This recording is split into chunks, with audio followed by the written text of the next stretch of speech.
Hello അസ്സലാമലൈക്കും. ഇന്നത്തെ recipe നല്ലൊരു ചിക്കൻ വട അല്ലെങ്കിൽ ചിക്കൻ ഡോണട്ട്, രണ്ടു പേരിലും അതാണ് ഇന്നത്തെ റെസിപ്പി. സിമ്പിളാണ്, നല്ല ടേസ്റ്റി ആയിട്ട് പെട്ടെന്ന് ചെയ്യാൻ പറ്റുന്ന ഒരു റെസിപ്പിയാണ്. അപ്പൊ ഇങ്ങനെ ചെയ്യാൻ നോക്കാം. ഞാനിതാ ഒരു 1/2 കിലോ എല്ലില്ലാത്ത ചിക്കനാണ്, 1/2 കിലോ ചിക്കൻ ബ്രസ്റ്റ് തന്നെ എടുത്തിട്ട് വേവിച്ച് ഉപ്പും കുരുമുളകും മഞ്ഞൾപ്പൊടിയും ഇത് 3 ഇട്ടിട്ട് വേവിച്ച് വെച്ചാൽ ഇനി നമുക്ക് ഇതില്ലേ ഒന്ന് കൈവച്ച് വേഗം പൊടിയല്ലോ, അതാ വേവിച്ചല്ലേ, ഒന്ന് നമുക്ക് മിക്സിന്റെ ജാറിലേക്ക് ഇട്ട് കൊടുക്കാം. ഒന്നൊന്ന് കൈവച്ച് ജസ്റ്റ് ഒന്ന് പ്രസ് ചെയ്താൽ ഇട്ട് കൊടുക്കണ്ടേ. ഇനി നമ്മൾ ഇതിലേക്ക് ഇതാ ചെറിയ പറഞ്ഞാൽ മീഡിയം സൈസ് 2 ഉരുളക്കിഴങ്ങ് ഇട്ട് കൊടുക്കണ്ടേ.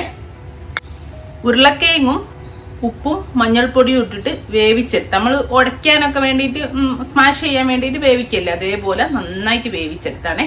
ഇനി നമുക്കിത് രണ്ടും കൂടെ ഒന്നൊന്ന് അരച്ചെടുക്കാം. കണ്ടോ, നമ്മുടെ ചിക്കനും ഉരുളക്കിഴങ്ങും കൂടി നന്നായിട്ട് അരച്ച് ഒരു ബൗളിൽ ഇട്ടിട്ടുണ്ട്. നമ്മൾ അരച്ച മിക്സിയിൽ തന്നെ ഇട്ടിട്ട് ഒരു സവാള, അത്യാവശ്യം വലുപ്പമുള്ള ഒരു സവാള, അതേപോലെ ഒരു 2 ടേബിൾ സ്പൂണ് മല്ലിയില, ഒരു 2 ചുള വെളുത്തുള്ളി, അതേപോലെ ഒരു ഇത്തിരി 1 ടീസ്പൂണോളം ഇഞ്ചി നുറുക്കിയത്, 2 പച്ചമുളക്, ഇതെല്ലാം കൂടെ ഒന്ന് ചതച്ചെടുക്കാം.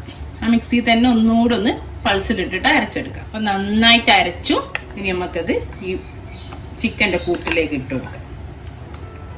ചെറിയ ചെറിയ ചതങ്ങിയ പീസുകളൊക്കെ ഉള്ളിയുടെ ഒക്കെ ഉണ്ടാവും കേട്ടോ, കാണാൻ പറ്റുന്നുണ്ടാവും. അതൊന്നും കുഴപ്പമില്ല, ആ അരിഞ്ഞ് പേസ്റ്റായി പോകുന്നേക്കും നല്ലത്. അങ്ങനെ ഒരു ക്രഷ്ഡ് രൂപത്തിലാണ്. ഇനി നമ്മൾ ഇതിലേക്ക് 1 ടീസ്പൂണ് കുരുമുളക് പൊടി, 1 ടീസ്പൂണ് ചെറിയ ജീരകം പൊടിച്ചതിന് 1/4 ടീസ്പൂണ് 1/4 to 1/2 ടീസ്പൂൺ കേട്ടോ നമ്മൾ ഗരം മസാല, ഇത് 3 ഇതിന്റെ കൂടെ ചേർത്ത് കൊടുക്കുന്നുണ്ട്. അതേപോലെ ഒരു 2 ടേബിൾ സ്പൂണ് നമ്മള് കടലപ്പൊടി അത് ചേർത്തി കൊടുക്കുന്നുണ്ട്. പിന്നെ 1 ടേബിൾ സ്പൂണ് ചെറുനാരങ്ങ. പിന്നെ നമ്മൾ ചേർത്തി കൊടുക്കുന്നത് 1 മുട്ടയുടെ മഞ്ഞ, വെള്ള ചേർത്തില്ല, മഞ്ഞ മാത്രമാണ്. ചെറിയ മുട്ടൊക്കെ ആണെങ്കിൽ വെള്ളം ഒരുമിച്ച് ചേർത്തോണ്ടും കുഴപ്പമില്ല, നന്നായി ഭയങ്കര ലൂസായി പോവാതിരിക്കാനാ മുട്ടന്റെ മഞ്ഞ മാത്രം ചേർത്തി കൊടുത്തിട്ട് ഇതിലേക്ക് 1/4 ടീസ്പൂൺ ഉപ്പ് ചേർത്താം. കാരണം ചിക്കനിലും നല്ല ഉപ്പിട്ടാ വേവിച്ചത്, ഉരുളക്കിഴങ്ങിലും ഉപ്പിട്ടാ വേവിച്ചത്. ഇപ്പൊ ഞാൻ 1/4 ടീസ്പൂൺ ഉപ്പ് ബാക്കി എല്ലാത്തിനൂടെ വേണ്ടി ചേർത്തി കൊടുത്തിട്ടുണ്ട്.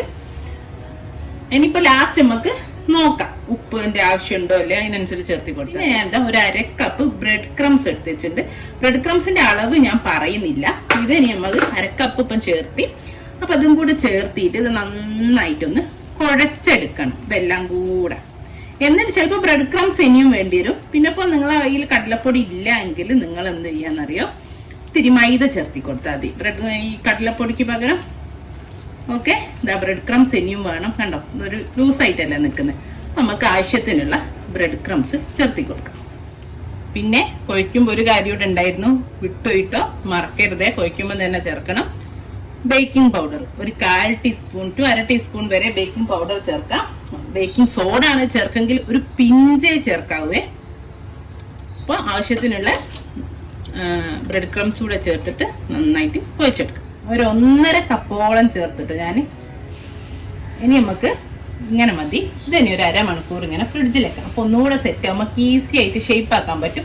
ഇങ്ങനെ നമ്മൾ വടന്റെ ഒക്കെ ഒരു കൺസിസ്റ്റൻസി ആയി ആണെങ്കിൽ നമുക്ക് ഷേപ്പ് ആക്കാം വെള്ളത്തിൽ കൈവച്ചിട്ട്. പക്ഷെ 1/2 മണിക്കൂർ ഫ്രിഡ്ജിൽ വെച്ചാൽ ഒന്നുകൂടെ നന്നായിട്ട് നമുക്ക് ഈസി ആയിട്ട് കാര്യങ്ങൾ എളുപ്പമാവും. ഓക്കെ, അപ്പൊ അതൊന്ന് ഇങ്ങനെ 1/2 മണിക്കൂർ ഫ്രിഡ്ജിലേക്ക് മാറ്റട്ടെ. അപ്പൊ ഇനി നമ്മുടെ ചിക്കൻ വട പൊരിക്കുക. അതിന് ഞാൻ ഓയിൽ ചൂടാകാൻ വെച്ചിട്ടുണ്ട്. ഓയിൽ അവിടുന്ന് ചൂടാകട്ടെ. ഓയിൽ ചൂടാകുന്ന സമയം കൊണ്ട് കണ്ടോ, നമ്മൾ നേരത്തെ ഉണ്ടാക്കി വെച്ച മാവ് വട ഉണ്ട്. ഇനി കുറച്ച് വെള്ളത്തിൽ ഇങ്ങനെ കൈ തൊട്ടിട്ട് നമ്മൾ സാധാ ഉഴുന്നുവടൊക്കെ ഉണ്ടാക്കൂലേ, അതുപോലെ മറ്റേ കയ്യിലും കുറച്ച് വെള്ളമാക്കുക. എന്നിട്ടൊരു വെള്ളം കൊണ്ട് എടുക്കുമ്പോൾ പെട്ടെന്ന് കിട്ടും. എന്നിട്ട് ഇതുപോലെ ഒരു ബോൾസ് ആക്കുക. കണ്ടോ, ബോൾസ് ആക്കിയിട്ട് കൈൻ്റെ അടിയിൽ വെച്ചിട്ട് ഒന്നിങ്ങനെ നമ്മൾ കട്ട്ലേറ്റിനൊക്കെ ആക്കും പോലെ ഒന്ന് റൗണ്ടിലാക്കിയിട്ട് ഒരു ഷേപ്പ് കണ്ടോ, ഈ ഒരു കട്ടിയിൽ. എന്നിട്ട് കൈ വെള്ളത്തിൽ ഡിപ്പ് ചെയ്തിട്ട് അങ്ങനെ സെന്ററിൽ ഒരു ഹോൾ ഉണ്ടാക്കി കൊടുക്കുക. കണ്ടോ, അടിയിൽ വരെ ഹോൾ വേണേ, കണ്ടോ കറക്റ്റ്. എന്നിട്ട് നമ്മൾ മീഡിയം ഫ്ലെയിമിൽ ചൂടായ ഓയിലിലേക്ക് ഇട്ടിട്ട് പൊരിച്ചെടുക്കുക. കണ്ടോ അടിയിൽ വെള്ളം വേണേ അപ്പം കിട്ടും. കണ്ടോ ഓയിൽ ചൂടായിട്ട് ഞാൻ ഇതിലേക്ക് നമ്മൾ വട ഇട്ടു. അങ്ങനെ ബോളാക്കുക. വെള്ളം കയ്യിലുണ്ട്, നമ്മൾ കയ്യിലൊട്ടൊന്നുമില്ല. എന്നിട്ട് മറ്റേ കയ്യിലും വെള്ളമാക്കിയിട്ട് കയ്യിൽ വെക്കുക. ഒന്നിങ്ങനെ പരത്തി കൊടുക്കുക. എന്നിട്ട് കൈ വെള്ളത്തിൽ ഡിപ്പ് ചെയ്യുക. നടുവിൽ ഹോൾസ് ഉണ്ടാക്കുക. തിരിച്ചിടുക. ഓയിലിലേക്ക് ഇട്ടെടുക്കുക. സിമ്പിൾ. കണ്ടോ ഇതുപോലെ എല്ലാം പൊരിച്ചെടുക്കട്ടെ. മീഡിയം ഫ്ലെയിമിലേ ഇടാവും കേട്ടോ, അല്ലേ പെട്ടെന്ന് അങ്ങ് കരിഞ്ഞു. ഒന്നൊന്ന് വെന്തിട്ട് അത് നല്ല ടേസ്റ്റ് ഉണ്ടാവും. ഒക്കെ നന്നായിട്ട് പൊരിഞ്ഞ് വരുന്നുണ്ട്. കണ്ട ഇതാ ഇതുപോലെ ആയാൽ എടുക്കുക. കാരണം നമ്മൾ ചിക്കനും ഉരുളക്കിഴങ്ങും ഒക്കെ വെന്തതാണ്. ആകെ ജസ്റ്റ് ഒന്നുമെല്ലാം കൂടെ ഒന്ന് വേവാനേ ഉള്ളൂ. അപ്പോൾ ഇതാ ഈ ഒരു കളറായാൽ നമുക്ക് പൊരിച്ചു കോരാം. ഇതുപോലെ എല്ലാം പൊരിച്ചു കോരുക. ഇൻഷാ അല്ലാഹ് നല്ലൊരു വീഡിയോ ആയിട്ട് നമുക്ക് വീണ്ടും കാണാം. ഇതെല്ലാവരും ട്രൈ ചെയ്ത് നോക്കുക, ഫീഡ്ബാക്ക് അറിയിക്കുക. കണ്ട അടുത്തത് ഇതായിക്കൊണ്ടിരിക്കുന്നു കേട്ടോ. മൂടി ഒന്നായിക്കോട്ടെ. Thank you.